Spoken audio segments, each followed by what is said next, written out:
You're standing in a forest. It's 50,000 BC. You're cold, not uncomfortable cold, survival cold. The kind of cold that starts in your fingers and ends with you not waking up. You're hungry. Not skip lunch hungry. Not I forgot to eat hungry. The kind of hungry where your body starts eating itself just to keep you alive. And you are surrounded on every side by animals that are significantly larger than you, significantly faster than you, and significantly more interested in eating you than you are comfortable with. And the one thing, the single thing that could solve every single one of those problems simultaneously doesn't exist yet. This is the world without fire. And it is not a world that has humans in it for very long. But here's the thing nobody talks about when they talk about fire. Humans did not invent fire. Fire existed long before we did. Lightning started fires, volcanoes started fires, spontaneous combustion started fires. The question was never where does fire come from? The question was, what do you do when you find it? Because the first time your ancestors saw fire, they did not think opportunity. They thought exactly what every other animal thought. Run. Every animal on Earth runs from fire. It is hardwired. It is ancient. It is one of the oldest survival programs in the biological software of every creature that has ever lived. And then at some point, nobody knows exactly when one of your ancestors did something that no other animal has ever done in the entire history of life on this planet. They turned around, and they walked toward it. And that single decision, that one moment of curiosity overriding terror, changed every single thing that came after it. But what if that moment never happened? What if that ancestor ran with everyone else? What if curiosity lost to terror? Just that once. Just that one time. Let us find out exactly what that world looks like. Starting with the most immediate problem, the cold. Without fire, the night is not inconvenient. The night is lethal. Average nighttime temperatures in prehistoric Africa during certain periods dropped low enough to kill an unprotected human within hours. Modern humans forget this completely. We sleep in temperature-controlled rooms. We have blankets. We have central heating. We have the ability to just add more layers if we get cold. Ancient humans without fire had exactly none of those options. What they had was each other, body heat, proximity, huddling together like every other animal that survives cold nights without shelter, which works, until it does not. One bad winter, one unusually cold stretch of nights, one season where the temperatures drop lower than normal, and the huddle is not enough. And here is the part that should genuinely disturb you. This was not theoretical. This actually happened, repeatedly, to groups of early humans who did not have reliable access to fire. Researchers studying early human population genetics have found multiple bottleneck events, moments where the total human population crashed to terrifyingly small numbers. Some estimates suggest as few as 1,000 breeding individuals at certain points. 1,000 people. That is smaller than most high schools. That is the entire human species reduced to a group that could fit inside a single large building. Now, take fire away from that already desperately fragile situation. And ask yourself honestly, does that 1,000 survive? The answer is almost certainly no. Without fire, that bottleneck does not recover. It continues downward to zero. But let us say, hypothetically, that some small group of humans did survive the cold somehow. Maybe they found the right cave. Maybe they got lucky with an unusually mild winter. What problem hits them next? Food. Specifically, the catastrophic limitations of what humans can actually eat when they cannot cook anything. Here is something that sounds simple, but has enormous implications. Cooking food does not just make food safe to eat. Cooking food makes the calories in food available to your body in a way that raw food simply cannot. Anthropologist Richard Wrangham has argued, and argued convincingly, that cooking food is the single most important thing that ever happened to the human brain. That without cooking, the human brain as we know it could not have developed. The logic is elegant and brutal. Bigger brains need more calories. Raw food cannot provide enough calories efficiently enough to fuel a bigger brain. Cooking solves the calorie problem. Cooking enables the bigger brain. The bigger brain figures out more ways to get more cooked food. Cycle repeats. Without fire, this cycle never starts. The brain stays smaller, the intelligence stays limited. The ability to solve complex problems stays severely restricted. And a human with a smaller, less developed brain is not just less smart, they are less able to plan ahead, less able to cooperate in large groups, less able to communicate complex information, less able to solve novel problems. Which means in the world without fire, even if your ancestors survived the cold, even if they found enough raw food to keep going, they are doing it with significantly less cognitive firepower than the humans who discovered fire. Now let us talk about predators. Because in the world without fire, the relationship between humans and every large predator on Earth looks completely and fundamentally different from what we are used to. Modern humans are not prey animals. We have not been prey animals for a very long time. We sit at the top of essentially every food chain on Earth, and we are so comfortable there that we have forgotten what it took to get there. Fire got us there. Specifically, the fact that virtually every large predator on Earth is terrified of fire in a way that goes deeper than learned behavior. It is hardwired, instinctive, ancient. Without that force field, humans are not the apex predator. Without fire, humans are just another medium-sized primate trying very hard not to get eaten by things that are significantly better at being dangerous than we are. The archaeological record actually supports this in a deeply uncomfortable way. There is evidence of early human remains bones showing predator activity, showing that early humans were being hunted and eaten by large cats. We were prey. Before fire, we were genuinely, regularly, systematically prey for multiple large predator species simultaneously. And without fire to keep predators back at night, the night becomes completely and totally theirs, not ours. Now, let us talk about tools. Fire-hardened wood. If you take a wooden spear and carefully harden the tip in fire, it becomes dramatically more effective as a weapon. The difference between a hardened and unhardened wooden spear tip is the difference between a weapon and a stick. Fire allowed the shaping of materials that could not be shaped any other way. Certain types of adhesive tree resins used to attach stone tips to wooden handles had to be heated to work properly. Without fire, the composite tool does not exist. Without better tools, hunting larger animals becomes dramatically more difficult, which means the food supply shrinks, which means the population cannot grow, which means the group stays small and vulnerable. Now let us talk about something that almost never comes up in these conversations: social structure. Because fire did not just solve physical problems. Fire fundamentally changed how humans relate to each other. Before reliable fire, human social groups were limited by the night. When the sun went down, activity stopped. Survival required stillness and hiding. There was no safe communal space after dark. Fire created the first communal space in human history, a space that was safe after dark, a space where multiple people could gather, communicate, share information, plan, tell stories, teach children. Researchers studying modern hunter-gatherer societies have found something remarkable. The hours between sunset and sleep, the campfire hours, are when the vast majority of storytelling, teaching, social bonding, and cultural transmission happen. The campfire is not just a heat source. The campfire is a cognitive technology. It extended the productive hours of the human day into the night. It created time and space for the development of language, culture, and complex social organization. Without fire, those evening hours do not exist as productive social time. They are survival time, hiding time, hoping nothing finds you in the dark time. And culture, the accumulation and transmission of knowledge across generations, is the single most powerful survival advantage our species has.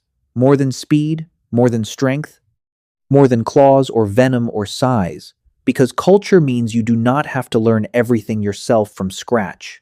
You inherit the learning of every generation before you, every mistake they made so you do not have to, every solution they found so you can build on it. Without fire, and therefore without the campfire hours where culture gets transmitted, each generation starts significantly further back, reinventing what was already known, relearning what was already learned, losing ground instead of gaining it. Now, let us talk about migration, because fire did something else that almost nobody discusses. It allowed humans to go places they could never have gone without it. Without fire, humans cannot survive in cold climates, which means without fire, humans stay in warm climates only, which means without fire, humans never leave Africa and the warmest parts of Asia in any sustainable numbers, which means Australia stays empty of humans. The Americas stay empty of humans. Northern Europe stays empty of humans. Northern Asia stays empty of humans. Most of the planet that humans eventually populated stays empty.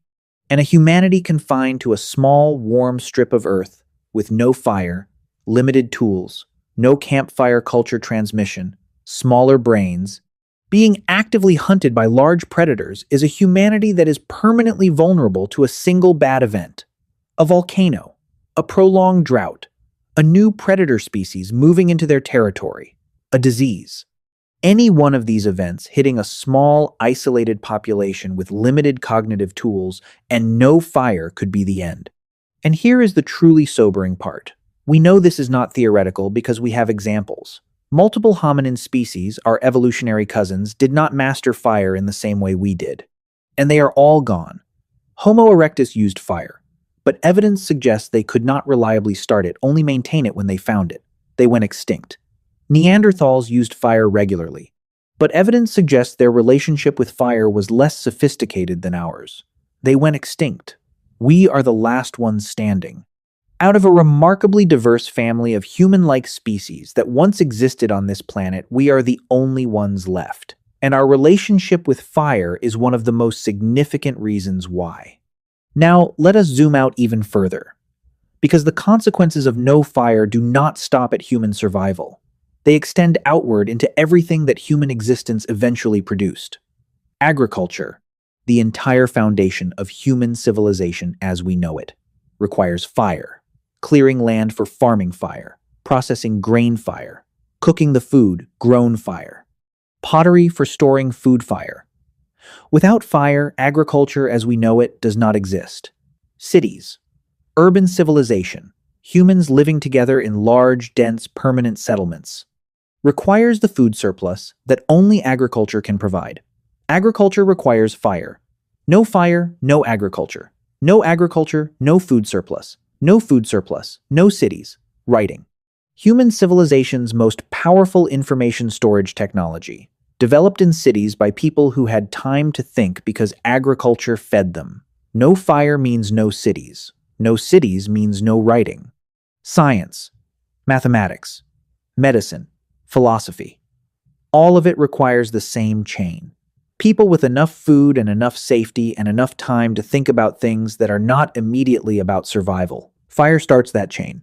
The internet, yes, the internet, the device you are watching this on right now, requires electricity. Electricity generation requires, in most cases, fire. Burning coal, natural gas, or the nuclear reaction, which is essentially controlled fire at the atomic level. This video, the screen you are watching it on, the lights in the room around you, the food you ate today, the city you live in, the country you live in, the civilization that produced everything you have ever used or enjoyed or known, all of it traces back to fire. And in the world where that ancestor ran instead of turning around, none of it exists. Not the internet, not the cities, not the science, not the medicine, not the philosophy, not the art. None of it. Just an empty planet. With a small, struggling population of medium-sized primates doing their best to survive the night in a world that is actively trying to kill them. No different from any other animal, waiting to go extinct like all the others. We still depend on fire, enormously, in ways that are so fundamental and so invisible that most people never think about them. Take away electricity from modern civilization, which in most of the world means take away fire-based power generation, and see how long the systems we depend on continue to function. Experts who study infrastructure collapse have estimated that a prolonged loss of electricity in a major developed nation would result in significant population loss within weeks, not years, weeks. We like to think we have transcended our dependence on fire. We have not. We have just made it invisible. We have moved it into power plants and engines and industrial processes where we do not have to look at it directly. Which brings us back to that moment, that one ancestor, standing at the edge of a burning tree in 50,000 BC, every biological instinct in their body screaming, "Run!" And something curiosity, hunger, desperation, accident making them stay. We do not know who they were. We do not know where exactly it happened. We do not know if it was deliberate or accidental.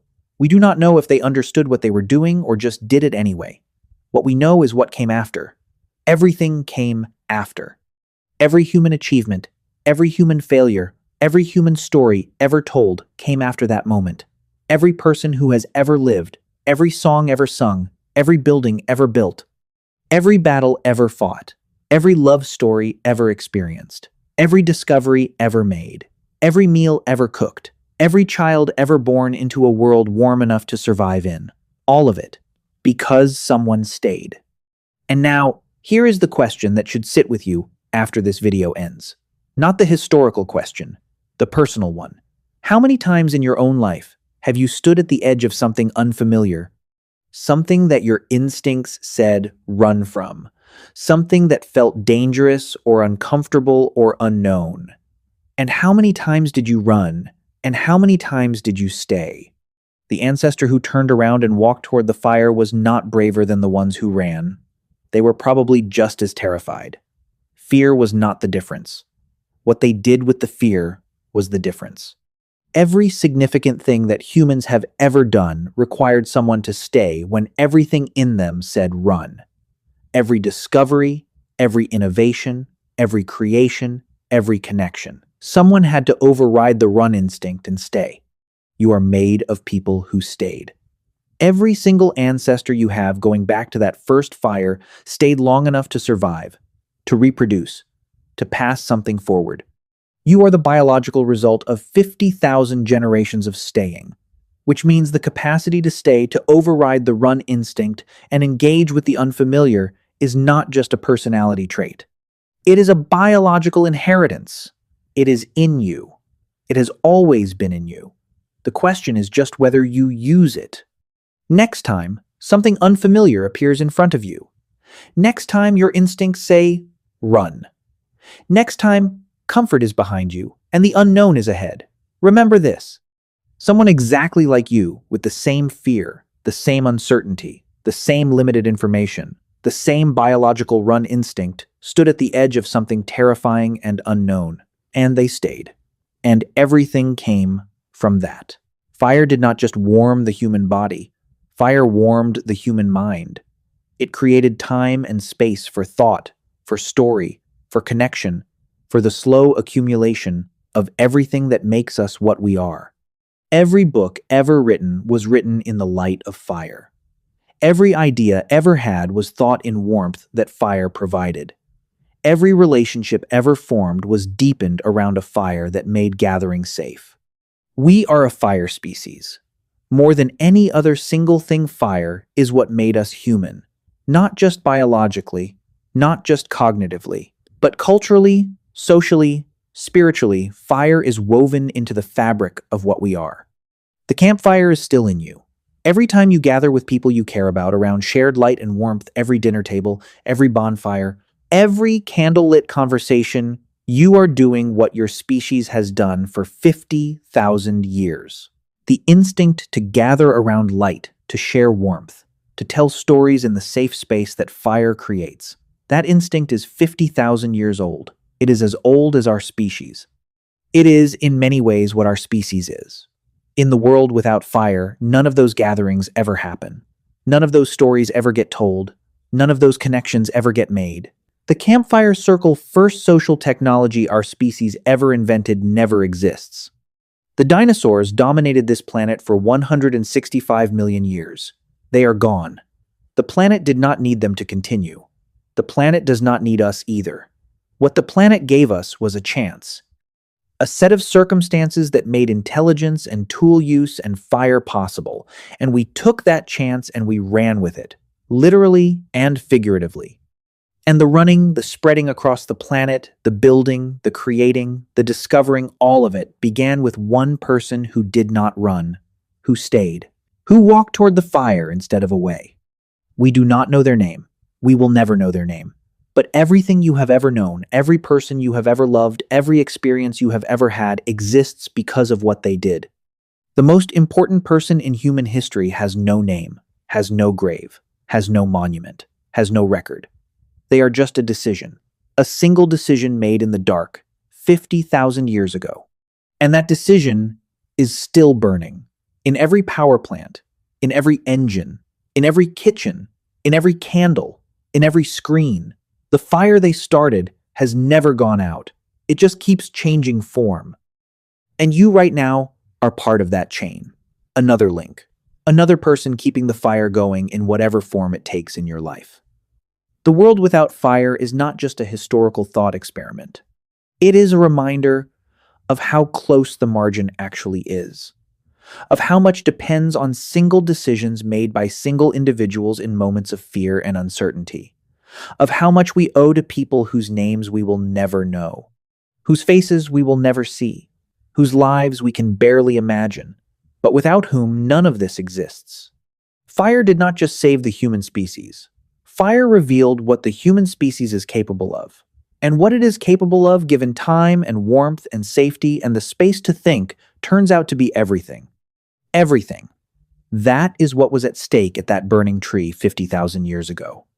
Everything that has ever been created or discovered or felt or experienced by any human being who has ever lived. All of it. On the line. Balanced on the decision of one terrified person standing at the edge of a burning tree in the dark. They stayed. And so did everything else. Next time you feel the warmth of a fire, real or metaphorical, remember where it came from. Remember who started it. Remember that you are the result of every person who chose to stay when they could have run. The fire never went out, and neither did you, because you are here, warm, thinking, alive, 50,000 years after someone decided the fire was worth walking toward. That is not a small thing. That is the whole thing.